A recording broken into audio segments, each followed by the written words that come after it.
saya Delvia Guna Ramadhania dari kelas 12 Teknik 1.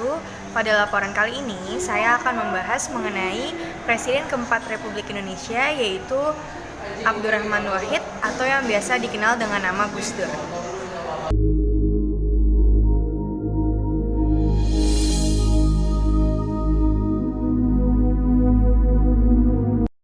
Siapa sih Abdurrahman Wahid ini atau yang biasa dikenal dengan Gus Dur ini? Abdurrahman Wahid atau lebih terkenal dengan sebutan Gus Dur adalah Presiden keempat Republik Indonesia. Gus Dur menduduki kursi orang nomor 1 di Indonesia pada 20 Oktober 1999 menggantikan B.J. Habibie. Masa pemerintahannya tidak lama. Gus Dur menjabat sebagai Presiden Indonesia hingga 23 Juli 2001. Gus Dur lahir di Jombang 7 September 1940, merupakan anak pertama dari 6 bersaudara. Gus Dur adalah putra dari Kiai Haji Wahid Hasyim dan cucu dari Kiai Hasyim Asy'ari, pendiri Nadlatul Ulama. Dan ibunya bernama Haji Solehah, putri pendiri pesantren dan Nadir Jombang, Kiai Haji Bisri Syamsyur.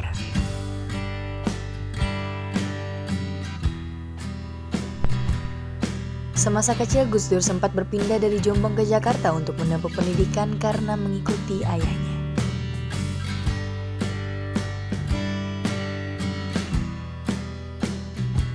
Sepeninggal Kiai Wajid Hasyim pada 1954, Gus Dur meneruskan pendidikannya di Pondok Pesantren Krapyak, Yogyakarta.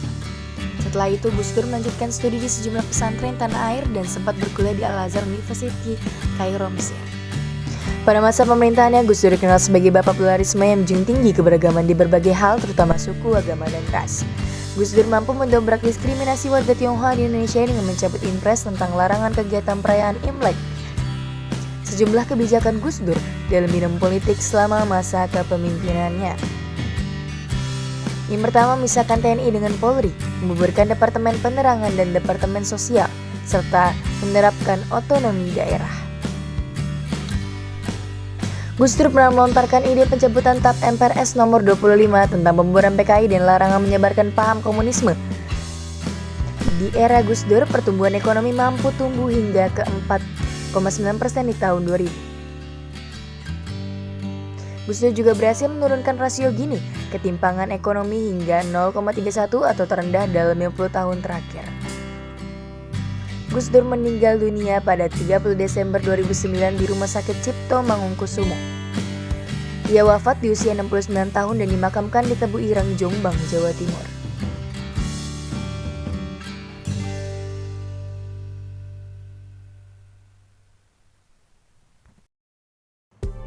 Masa kepemimpinan Gus Dur. Pada tahun 1999, Abdurrahman Wahid terpilih sebagai Presiden Republik Indonesia setelah reformasi yang mengguncang tanah air. Gus Dur, seorang ulama dan tokoh pluralis, memimpin negara dengan sangat progresif dan berani.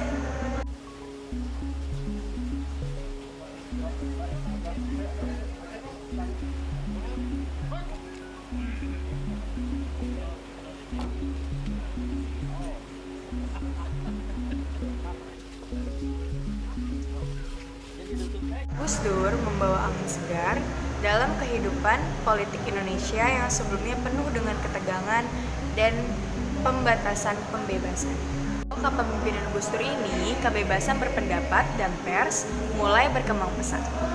Gus Dur ini sangat mendukung kebebasan untuk berekspresi serta memastikan berbagai kelompok tanpa terkecuali dapat bersuara. Minoritas, termasuk etnis dan agama yang sering terpinggirkan. Internasional, Gus Dur berusaha untuk membangun hubungan yang lebih baik dengan negara-negara lain. Namun masa kepemimpinan Gus Dur ini tidak tanpa tantangan kontroversi, baik dari dalam maupun luar negeri menghiasi perjalanan pemerintahannya. Apakah Gus Dur dilengsarkan sebagai presiden? Abdurrahman Wahid resmi dilengsarkan sebagai Presiden Republik Indonesia melalui Sidang Istimewa Majelis Permusyawaratan Rakyat atau MPR pada 23 Juli 2001. Anda dilengsarkan? Mereka maksudnya melengsarkan saya dengan segala cara. Hukum nggak hukum. Tapi sesudah itu apa upaya yang Anda lakukan? Nggak ada. Sebab penakut bangsa ini. Kenapa Anda bilang penakut? Bangsa ini penakut karena tidak mau bertindak kepada yang bersalah. Akhirnya gak ada yang ditindak toh. Itu apa rasa penasaran, perasaan? Saya nggak pernah itu terserah bangsa Indonesia. Saya itu memaafkan semua. Sampai istri saya marah kepada saya karena saya pergi ke rumah Megawati. Yang pertama adalah ketidakstabilan politik dan ekonomi yang terjadi pada masa pemerintahannya. Kebijakan Gus Dur yang kontroversial dan seringkali dianggap tidak konsisten, menimbulkan ketegangan antara presiden dengan lembaga-lembaga presiden termasuk DPR. Selain itu, krisis ekonomi yang belum sepenuhnya pulih setelah krisis moneter pada tahun 1997 makin memperburuk situasi dan menambah ketidakcemasan di kalangan masyarakat. Gus Dur masih mampu melenggang maju mewujudkan reformasi yang dicita-citakannya walaupun diwarnai pro kontra. Salah satunya melakukan negosiasi dengan gerakan Aceh Merdeka dan menandatangani nota kesepahaman damai yang kelak akan dilanggar oleh kedua belah pihak pada awal tahun 2001. Gus Dur juga kemudian mengusulkan supaya TAP MPRS nomor 29 MPR 1966 yang melarang Marxisme-Leninisme dicabut. Tidak sedikit yang memprotes usulan Gus Dur ini, dan protes semakin bertambah ketika Gus Dur bergerak menjalin hubungan komersial dengan Israel, sehingga benar-benar menimbulkan kemarahan banyak kelompok muslim di Indonesia. Saat itu, Nurholis Majid berusaha menegaskan bahwa netralitas pribadi Gus Dur terhadap konflik Israel-Palestina harusnya tunduk pada perasaan mayoritas masyarakat Indonesia yang mendukung Palestina, bukan mengedepankan netralitas pribadinya. Masalah tidak berhenti pada persoalan-persoalan tadi saja, bahkan dalam upaya Gus Dur untuk mereformasi militer dan mengeluarkan militer dari ruang sosial politik, terjadi masalah yang memperburuk hubungan Gus Dur dengan TNI. Awalnya memang Gus Dur sudah menemukan sekutunya, yaitu Agus Wirahadikusuma yang ditunjuknya sebagai Panglima Kostrad. Agus kemudian membuka skandal yang melibatkan Dharma Putra, yayasan yang memiliki hubungan dengan Kostrad. Dianggap sebagai ancaman, akhirnya anggota TNI mulai menekan Gus Dur untuk mencopot jabatan Agus yang dilakukan mereka melalui Megawati. Mau tidak mau, Gus Dur mengikuti tekanan itu, tapi sudah berencana memindahkan Agus sebagai Kepala Staf Angkatan Darat. Sayangnya lagi-lagi, petinggi TNI merespon dengan ancaman pensiun, sehingga Gus Dur sekali lagi harus menurut pada tekanan. Hubungan yang sudah buruk dari waktu ke waktu justru bertambah parah. Apalagi ketika Laskar Jihad tiba di Maluku dengan dipersenjatai TNI untuk membantu orang Muslim yang berkonflik dengan orang Kristen. Gus Dur sudah meminta TNI menghentikan aksi Laskar Jihad demi stabilitas dan kedamaian negara. Tetapi permintaannya tidak didengar sehingga Laskar Jihad tetap berhasil mencapai Maluku. Kerusuhan pecah tanpa bisa dibendung lagi. Masa-masa kepemimpinan Gus Dur di tahun 2000 memang tampaknya diwarnai berbagai kesulitan.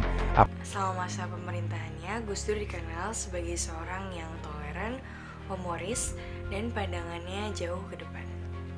Dia berjuang tidak hanya untuk Indonesia, tetapi juga untuk perdamaian dan keharmonisan antar umat manusia. Gus Dur mungkin sudah tiada, tetapi warisan kepemimpinannya dan pemikirannya tetap hidup. Demikianlah mengenai laporan kepemimpinan Abdurrahman Wahid atau yang biasa dikenal dengan Gus Dur ini. Sekian dari saya. Wassalamualaikum warahmatullahi wabarakatuh.